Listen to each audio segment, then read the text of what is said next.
വേറെ വഴിയില്ല എനിക്ക്. വന്നില്ല ചൈത്താൻ്റെ അടുത്ത്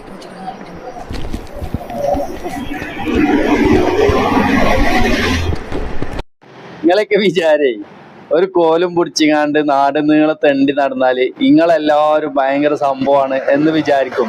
അത് നമ്മുടെ നാട്ടില് അതൊക്കെ ഉണ്ടാവും. കാരണം നിങ്ങൾ ഫെമിനിസ്റ്റുകൾ അല്ലെങ്കിൽ അത്തരം സ്വഭാവത്തിലുള്ള ആളുകളുണ്ടല്ലോ, ഓലെ വിചാരം ഓലെ എവിടേക്കോ എന്തൊക്കെയോ ആണെന്നാണ്. അത് ഇവിടെ പറ്റും. ഇവിടെ ആകുമ്പോ പിന്നെ എന്താ വെച്ചാല് നമ്മൾ അതിന് മൈൻഡ് ചെയ്യുന്നില്ല, നിങ്ങൾ എന്തേലും ആയിക്കോട്ടെ എന്ന് വിചാരിച്ചിട്ടാണ്. പക്ഷെ മറ്റു നാട്ടില് രാജ്യത്തൊക്കെ പോയിങ്ങാണ്ട് ഈ ജാതി സ്വഭാവം എടുത്താല് എമ്മും ബി ഒക്കെ ഒന്നാക്കി വിടുവര്. നിങ്ങൾ ഫാക്ടറി അല്ല, അത് ഏത് കാണാൻ പോയാലും നിങ്ങളുടെ സ്വഭാവത്തിനനുസരിച്ചായിരിക്കും നിങ്ങൾക്ക് കിട്ടുന്നത്. ഇപ്പൊ എന്തായി, എമ്മും ബി ഒക്കെ ഒന്നാക്കി വിട്ടപ്പോ സമാധാനമായില്ല. മാളിഞ്ഞിങ്ങോട്ട് പോര്, ഇവിടെ മര്യാദക്ക് കഞ്ഞിയും ചോറൊക്കെ കുടിച്ച് കുത്തന്നാ മതി ട്ടോ.